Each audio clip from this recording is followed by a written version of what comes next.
इस कार्यक्रम के पुण्यार्चक हैं गुरु भक्त परिवार, मुंबई, महाराष्ट्र।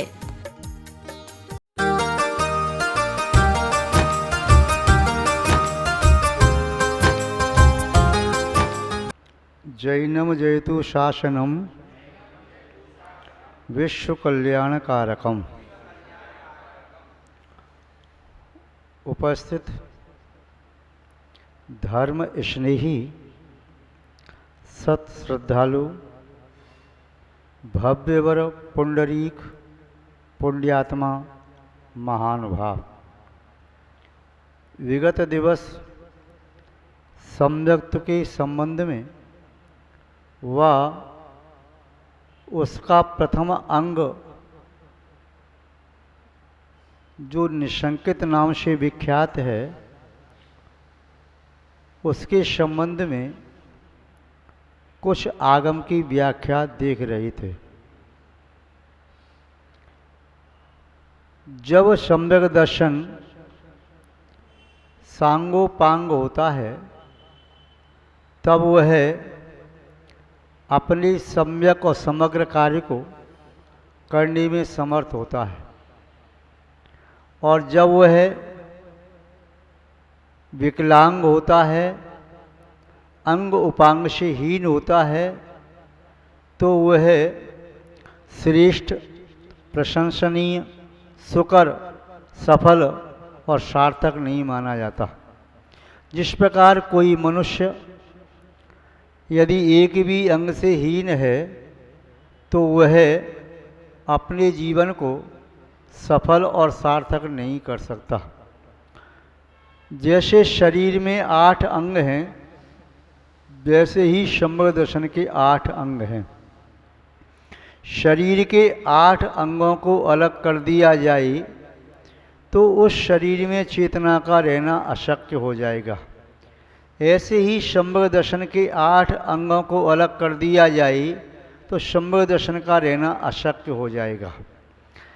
शरीर के 8 अंग हैं: 2 पैर, 2 हाथ, कमर, रीढ़ की हड्डी, हृदय और ये आनन, गर्दन से ऊपर का हिस्सा, जिसमें इस प्रकार की कल्पना की है कि 8 अंग सम्यक दर्शन की, सम्यक दर्शन के मानवाकृति माने तो उसके 8 अंगों को इस प्रकार माना जा सकता है। दायां पैर निशंकित अंग की तरह, बायां पैर निकांक्षित अंग की तरह, दायां हाथ अमूर्दृष्टि अंग की तरह, बायां हाथ निर्विचिकित्सा अंग की तरह, कटी भाग, गुह्य स्थान, गुप्त अंगोपांग उपगुहन अंग की तरह, उधर तक ले सकते हैं उपवृहण अंग की तरह, और स्थितीकरण रीढ़ की हड्डी की तरह, वात्सल्य अंग हृदय की तरह, और प्रभावना अंग ये गर्दन से उपरितम चेहरे की तरह, आनन की तरह होता है। अब कोई व्यक्ति इन 8 अंग में से शरीर के किसी एक अंग को भी अलग कर दे तो वह समीचीन रूप से, समग्र रूप से अपने जीवन को नहीं जी सकता। 2 पैर में से एक पैर कम हो जाए तो वह चलने में, दौड़ने में असमर्थ हो जाएगा। 2 हाथ में से एक हाथ कम हो जाए तो कोई वस्तु जो दोनों हाथों से उठाई जाती है उठा नहीं पाएगा। यदि कमर की हड्डी टूट जाए, कहीं फ्रैक्चर आ जाए, या गुह्य अंगोपांग में कोई प्रतिकूलता हो तो वह अपना जीवन सम्यक नहीं जी सकता, वंश आदि की वृद्धि व ग्रस्त नहीं कर सकता। इसी तरह रीढ़ की हड्डी में कोई प्रॉब्लम हो तो उसके उठने में, बैठने में, वजन रखने में वह असमर्थ हो जाएगा, और रीढ़ की हड्डी कमज़ोर होने से, वह किसी प्रकार से डिफेक्टिव होने से उससे संबंधित पेट जो अग्रभाग है वह भी प्रभावित होता है, और आंतें आदि भी, लीवर, किडनी या तिल्ली या पैनक्रिया जो भी है, हृदय आदि, ये भी प्रभावित होते हैं। और यदि हृदय ही कमज़ोर हो, हृदय गति रुक जाए, तो वह निस्संदेह जीना ही असंभव है। और पुनः यह ऊपर का हिस्सा प्रभावनाशिक माने यह नहीं हो तो वह अंतर्मुख से ज़्यादा जी नहीं सकेगा।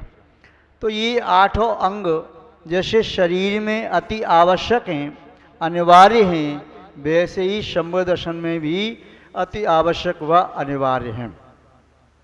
यहाँ पर इस विषय को समझने के लिए हम इस प्रकार देख सकते हैं कि निशंकित अंग क्या है, कैसे है। तो जैसे किसी का दायां पैर न हो तो व्यक्ति समीचीन गति नहीं कर सकता। एक पैर से चलेगा तो कितना चलेगा, थक जाएगा। यदि वैशाखी का सहारा भी लेना है तो वैशाखी उतना काम नहीं कर सकती जितना काम पैर कर सकता है। ये उस पैर के बिना चलना तो अशक्य है। वह कूद करके जंप लगा करके चलेगा तो वह उसकी सामान्य चाल नहीं है। वह विषम परिस्थिति में या मजबूरी में उसके चलना पड़े तो अलग बात है। उसे निशंकित अंग की पूर्ति हेतु जैसे माना कि वैशाखी लेनी पड़ी तो ऐसे ही उसे दूसरा पैर, कृत्रिम पैर उसे लेकर के काम करता है। किंतु यदि ओरिजिनल नहीं है तो उसका वह पैर कभी धोखा भी दे सकता है, गिर पड़ा, वैशाखी टूट गई, या उन्हें आर्टिफिशियल पैर में चोट आ गई तो चल नहीं पाएगा, पहाड़ी आदि चढ़ नहीं पाएगा। मोक्ष मार्ग तो ध्रुव स्थान की तरह से, ध्रुव मार्ग की तरह से, पहाड़ी पर चढ़ने की तरह है, एवरेस्ट की चोटी चढ़ने की तरह है। इसलिए बिना निशंकित अंग के वहाँ की यात्रा सुकर नहीं है, सुलभ नहीं है, शक्य नहीं है। तो महानुभाव, आप जानते हैं, देखते हैं कि यदि कोई व्यक्ति, जो व्यक्ति सछिद्र अंजलि में जल भरना चाहे तो सछिद्र अंजलि में जल टिकेगा नहीं, थोड़ी देर तक दिखाई देगा, बूंद बूंद करके सब निकल जाएगा। आपने देखा होगा वैदिक परंपरा में जहाँ पर चिता आदि जलाते हैं और जो उनके पूर्वज हैं उनकी शांति करने के लिए वहाँ पर एक तिपाई पर मटका पानी भर के रख देते हैं, उसमें कपड़े की धजी लगा करके उस छेद में उसे डाल देते हैं, गांठ लगा करके उससे एक एक बूंद पानी टपकता है और पुनः वह पानी एक एक बूंद से 12 घंटे में व 24 घंटे पूरा खाली हो जाता है। शंका नाम का जो दोष है वह भी धर्म के अमृत को एक एक बूंद करके खाली कर देता है। श्रद्धा टिक नहीं पाती यदि शंका ज़्यादा देर तक ठहर जाए तो। शंका ज़्यादा देर तक ठहर जाए तो संशय में परिणित हो जाती है और संशय नाम का एक मिथ्यात्व होता है। महानुभाव, यदि पात्र सछिद्र है तो सछिद्र पात्र में कितना भी जल भरते चले जाओ उसमें जल ठहरता नहीं सुदीर्घ काल तक। एक व्यक्ति किसी मटके को भर रहा था, मटका नहीं भरा जा रहा था, उस व्यक्ति से दूसरे व्यक्ति ने कहा, भाई मटका ये ऐसे नहीं भरेगा। क्यों? उल्टे मटके में कितना भी पानी डालो भरेगा नहीं। जो मिथ्या दृष्टि है उसे धर्म की चीज़ समझ में ऐसे आती नहीं। जब तक श्रद्धा नहीं हो तब तक साक्षात भगवान से भगवान नहीं दिखाई देते। यदि जो सम्यक दृष्टि हो गया है वह सम्यक दृष्टि जीव भी यदि जिस मटके को भर रहा है वह मटका सीधा रखा है किंतु मटके में पेंदे में छेद हो या मटका कहीं क्रैक हो रहा हो तो पानी डालते डालते थक जाएगा किंतु मटका पूरा भर नहीं पाएगा। एक सेठ किसी महात्मा के पास पहुंचा और कहने लगा, मुझे जीवन में सुख शांति नहीं मिल रही। महात्मा जी ने कहा, धर्म करते ही हो? बोला, करता तो हूँ किंतु मुझे विश्वास नहीं है कि धर्म करने से सुख शांति मिलेगी। तो तुम्हारा धर्म करना व्यर्थ है। व्यर्थ क्यों है? क्यों? श्रद्धा ही नहीं है आपको। आप करते हुए भी शंका को साथ में रखते ही हो। बोले, उससे क्या प्रभाव पड़ता है? बोले, ठीक है, प्रभाव पड़ता है, इतना प्रभाव पड़ता है कि उसका फल आपको मिल नहीं पाता। बोले, मैं नहीं मानता इस बात को। तो चलो कोई बात नहीं, मैं तुम्हें प्रैक्टिकल समझा देता हूँ। और सेठ को लेकर के महात्मा जी वह कूप गई और कुएं पर पहुँच कर के रस्सी बाल्टी में बांधी और रस्सी बाल्टी में बांध करके कुएं से पानी निकालते जा रही है, मटके में डालते जा रहे। उसने कहा महात्मा ने सेठ से, मैं कुछ भी करूं तो टोकना नहीं। बोले ठीक है, मुझे क्या मतलब, तुम्हें जो करना है सो करो। अब महात्मा जी पानी डालते जा रहे, उस मटके में मटका भर नहीं रहा। एक बार, दो बार, चार बार, 6 बार, 10 बार उस सेठ के धैर्य का बांध टूट गया। उसने कहा महात्मा जी एक बात कहूँ। महात्मा जी ने तिरछी निगाह से देखा, अपने काम में लग गए। दूसरी बार पुनः वह बोला महात्मा जी एक बात कहूँ, ये मटका ऐसे नहीं भरेगा। महात्मा जी ने कहा शांत बैठ, तुझसे किसने पूछा है। तीसरी बार वह नहीं माना, जब 50 बाल्टी उसमें डाल दी, मटका नहीं भरा, तो उसने कहा ये मटका जिंदगी में कभी नहीं भरेगा। क्यों नहीं भरेगा, मेरा मटका उल्टा रखा है। बोल नहीं। मेरे मटके में कोई छेद है। बोल नहीं। फिर मटका क्यों नहीं भरेगा, क्या कुएं में पानी नहीं है। बोले पानी भी है। फिर मटका क्यों नहीं भरेगा। बोले महात्मा जी मटका इसलिए नहीं भरेगा, जिस बाल्टी से आप कुएं से पानी निकाल रही हैं उस बाल्टी में पहना ही नहीं है, पानी उसमें आता ही नहीं, मटका कैसे भरेगा। तो जिसके जीवन में शंका रहती है, ऐसा व्यक्ति निशंकित नहीं होता, और निशंकित नहीं होता तो वह धर्म के फल को भी प्राप्त नहीं कर पाता। इसीलिए शंका छोड़ करके जो निशंकित हो जाते हैं, और शंका तो एक ऐसा चूहा है जो धर्म रूपी वृक्ष की जड़ को धीमे धीमे कुतर देता है। शंका एक ऐसा छेद है जो अमृत रूप धर्म के रसायन को उसमें से एक एक बूंद करके लीकेज करके निकाल देता है। शंका एक ऐसा है कि जैसे कहीं आपकी साइकिल का ट्यूब या किसी वाहन का ट्यूब पंचर हो गया हो और उसकी धीमे धीमे हवा सब निकल जाती है। तो निशंकितपना उसे कहते हैं कि जिसमें कोई शंका नहीं हो। महानुभाव, निशंकितपना होने से धर्म का समग्र फल मिलना संभव है। शंका ऐसे ही समझो, आप जानते हैं पारसमणि के संयोग से लोहा स्वर्ण बन जाता है, किंतु पारसमणि और लोहे में थोड़ा सा अंतर हो, वह पारसमणि लोहे को छू नहीं रही है, दीर्घकाल तक दोनों साथ साथ रखे रहें, तो क्या वह पारसमणि लोहे को सोना बना पाएगा। जैसे बाल बराबर अंतर होने पर वह पारसमणि लोहे को सोना नहीं बना पा रही है, या पारसमणि और लोहे के बीच में कपड़ा डाल दिया, वह पारसमणि लोहे को सोना नहीं बना पा रही, ऐसे शंका बीच में आ जाने से वह सम्यक दर्शन उस आत्मा को परमात्मा नहीं बना सकता। अथवा गुब्बारा आदि है, उसमें आपने जो हीलियम गैस भर दी उसमें, तो गैस भरने से वो गुब्बारा ऊंचाइयों को छूता है, और यदि गैस निकल गई तो जमीन पर गिर जाता है। उसमें थोड़ा कहीं छेद हो जाए या वेस्ट हो जाए तो नीचे गिर जाता है। ऐसे ही संयुक्त में कहीं आत्मा रूपी गुब्बारे में संयुक्त की हवा भरी है, कहीं थोड़ा छेद हो जाए या वेस्ट हो जाए तो आत्मा पतित हो जाती है। बल्ब है, जल रहा है, इसमें ऑर्गन गैस है, यदि लाइट आ रही है तो जलता है, या जनरेटर है, या आपका इन्वर्टर है, इन्वर्टर हो, जनरेटर हो, या लाइट सीधी डायरेक्ट आ रही है तो जल रहेगा।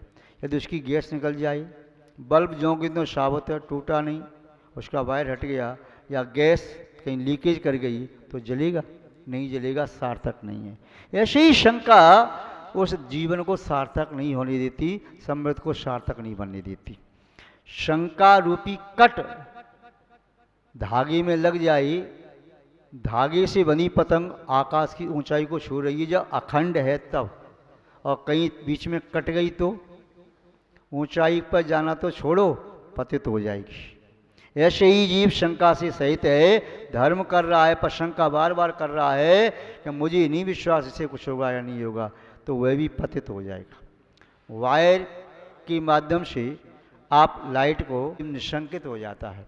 महानुभाव, निशंकित अंग का पालन करने वाले यानी कितने महापुरुष हुए। फिर भी आपको कुछ उदाहरण बताएं। आपने सुप्रसिद्ध दृष्टांत या कथानक सुना है कुमार ललितांग का, जो चोरी करने में प्रसिद्ध था, कुख्यात था, सप्त व्यसनी था और जिस वेश्या में आसक्त था उसके लिए रानी का हाथ चुरा के ला रहा था, पकड़ा गया। उसने कहा मैं बड़ी बुरी तरह से मारा जाऊंगा, इसलिए मैं अपने प्राण बचाने के लिए दौड़ता है। अंजन गुटका तो अपना काम कर रही व्यक्ति नहीं दिख रहा, परछाई दौड़ती दिखाई दे रही है। हार की कांति इतनी ज़्यादा थी, उस कांति के पीछे सैनिक राजा के दौड़े। प्रातःकाल होने वाला था, वहाँ पर बटुक सेठ, बटुक जो था वह विद्या सिद्ध कर रहा था और वो सेठ के वचन मान करके जिंदत्त के, किंतु उसके मन में शंका थी, बार बार चढ़ता उतरता था। अंजन चो दौड़ता हुआ आया, पूछा क्या कर रहा है? मैं विद्या सिद्ध कर रहा हूँ। ऐसे कैसे होगी? लंबोकार मंत्र को पढ़ो, एक ही रस्सी काटते चली जाओ, विद्या सिद्ध हो जाएगी। नहीं सिद्ध हुई तो नीचे गिर करके प्राण न चले जाएं, ऐसी मेरे मन में शंका हो रही है, इसलिए ऊपर चढ़ता हूँ, फिर उतर के आता हूँ। उसने कहा अल्लाह कटारी। वह चढ़ गया वृक्ष पर, छींके पर बैठ गया और बोले मंत्र क्या है? उसने सुनाया नमो अरिंताड़म नमो सिद्धाड़म नमो आयरियाड़म नमो वज्रायाड़म नमो लोह शवशाड़म। उसने कहा मुझे नहीं याद हो रहा क्या कह रहा आड़म ताड़म। चलो मैं तो यही मानता हूँ, आड़म ताड़म कछु न जानम शीठ वचन प्रमाणम। ऐसा मन में श्रद्धान करके जो कुछ भी मंत्र बता रहा है, शीठ जो जिंदत शेठ है उसे विद्या सिद्ध हुई है, वह सदाचारी है, शिष्ट है, समदृष्टि है, झूठ नहीं बोलेगा।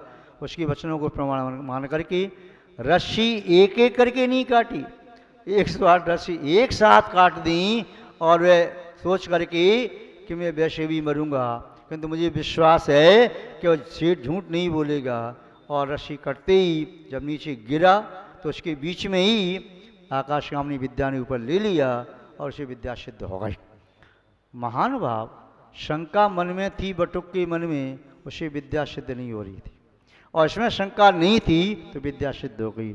निशंकित बनने से केवल आकाशगामिनी विद्या व जलतरणी विद्या ही प्राप्त नहीं होती है। निशंकित बनने से जो निशंकित संभव दृष्टि उन्हें भव सागर से तैरने की विद्या प्राप्त हो जाती है। आध्यात्मिक क्षेत्र में बहुत ऊंचाइयों को छूने वाली विद्या प्राप्त होती है। महानुभाव, अब चाहे आप सती सीता को देखिए, यदि उसे जंगल में छुड़वाया गया तब उसने यही सोचा मेरी कर्म का फल मैं भुगती हूँ, मेरे पति ने मेरे साथ गलत नहीं किया, मेरी कर्म का आज उदय है, इसलिए मुझे इस प्रकार की प्रतिकूलता प्राप्त हुई। उन्होंने जैन दर्शन में शंका नहीं की। अंजना सती को देखिए, 22 साल पतिव्योग सहन करना पड़ा, किंतु जैन धर्म के प्रति शंका नहीं की, कर्म सिद्धांत शंका नहीं की। राजुल को देखिए, नीमनाथ के साथ 9 भव की प्रीति रही, 9 भव तक भी जीवन साथी बनकर के रही, किंतु यहाँ पर शादी के पूर्व ही उन्हें वैराग हुआ और दीक्षा ले ली भगवान नीमनाथ स्वामी ने। और राजुल उनके अनुगामिनी बन करके वह भी दीक्षा ले लेती है। यदि चाहती तो राजुल शादी करके संसार में रह सकती थी, किंतु नहीं, धर्म का मार्ग अपनाया है, धर्म शाश्वत है और मुझे भी धर्म के मार्ग पर चलना है। महानुभाव, चाहे मैना सुंदरी देखिए, उनके पिता पहुपाल ने उसकी शादी कुष्ठ रोगी के साथ की, किंतु फिर भी जैन धर्म पर शंका नहीं की। चाहे आप रेवती रानी को देखिए, उसकी परीक्षा के लिए वह शुल्लक जी आए और चंद्रवत शुल्लक ने विद्या के बल से उन्होंने ब्रह्मा जी का स्वरूप, विष्णु का स्वरूप, शंकर का स्वरूप बनाया तो नहीं गई। तीर्थंकर का स्वरूप बनाया तब भी नहीं गई। राजा वरुण ने कहा अब तो चल, और 25 में कोई तीर्थंकर होते नहीं, 24 होते हैं, वो हो गए, मुझे शंका नहीं है जैन धर्म में। वो निशंकित थी। ऐसी निशंकित ढंग का पालन करने वाली कितनी सतियाँ हुई हैं। महानुभाव, वे सतियाँ प्रशंसनीय हैं, देवों के द्वारा पूजनीय हैं। इसलिए आप भी निशंकित अंग का निष्ठा के साथ पालन करो, यही हमारा आपको मंगल आशीर्वाद है। ओम शांति। जय बोले श्री शांतनाथ भगवान की।